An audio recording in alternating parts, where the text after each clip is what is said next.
Chelsea blow another lead at Stamford Bridge. It would finish 1-1. They've been struggling to close out games. In fact, dropping points at home has been a trend for them this season. We're also seeing the disciplinary issues. Once again, that's the 8th time this season that they have been reduced to 10 men. I suppose we've got to start there, really, don't we, Don? The fact that they're not closing these games out and they're dropping points at home. Yeah, I think I saw a ridiculous stat today that they've had more red cards than home wins this season, which is absolutely nuts.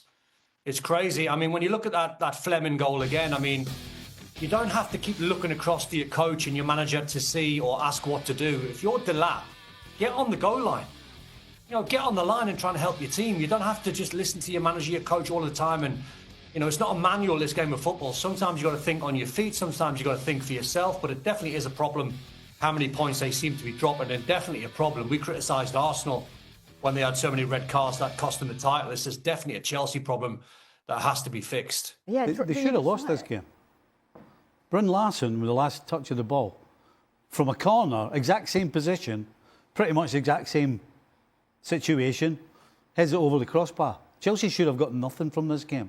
Now, they should have won this game comfortably, because up until the red card, Burnley hadn't even seen the goal, never mind score a goal. And so Fofana has taken a turn, because you go around this Chelsea team, they all take turns at getting sent off. And he's done it today, and absolutely it's cost them 2. We could say Chelsea should have lost, but they also should have won comfortably at home against Burnley, shouldn't they? Well, they should, yeah. And for 75 minutes, that was the script. But as we've seen previously, defensively, no question, you can't trust the Chelsea players. And I'm not entirely sure it's completely down to them. You know, every time I watch Chelsea, there's a different back four, different fullbacks, different centre-back pairings. So, yeah, I mean, all of those, or the majority of those losses, or those points dropped, I absolutely think you can point the finger mostly at Chelsea, and not the opposition generally.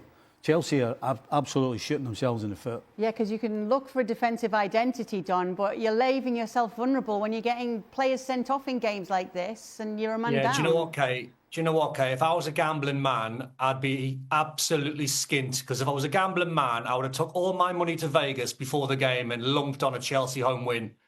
You just thought it was an absolute banker.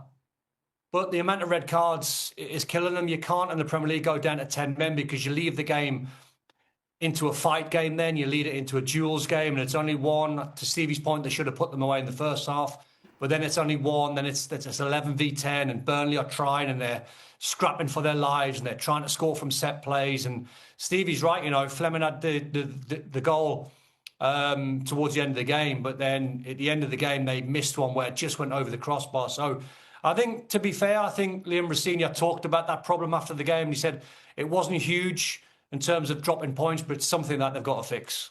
Yeah, absolutely. And just to reiterate, as you saw from that full screen, it's 17 points dropped from winning positions at home this season. They're closing in on their worst record of 20 points, which goes all the way back to the 95-96 season. So how do you find a defensive identity, Stevie, if that's what they need to fix as well here? I think there's a simple answer here. We're getting to the stage now where you have to stop thinking about who's had so many minutes and who can do this and who can do that. You've got to go and win games now. You have to win games now. And so you've looked after the whole team. It seems like Chelsea, but of all the teams in the Premier League, it seems to me that if there was one side that has looked after every player in every sort of position other than goalkeeper, it's been Chelsea. And so why are you doing that? Surely you're doing that so that come the most important part of the season, which is the last 3 months, you're ready to go and win games, game after game. And particularly from a defensive point of view, you get a back line, and then you keep it and play it and play it and train with it during the week, work together during the week, and then you get a solid unit. And everybody understands what everybody's trying to do, what they're doing. Everybody understands the little foibles that we all have.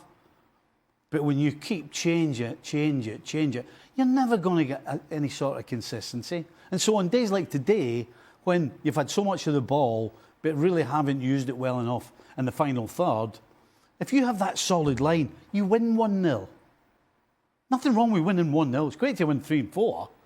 There's nothing wrong with winning 1-0. But if you've got a back line that is unsure, then you see this is a great example of what can happen.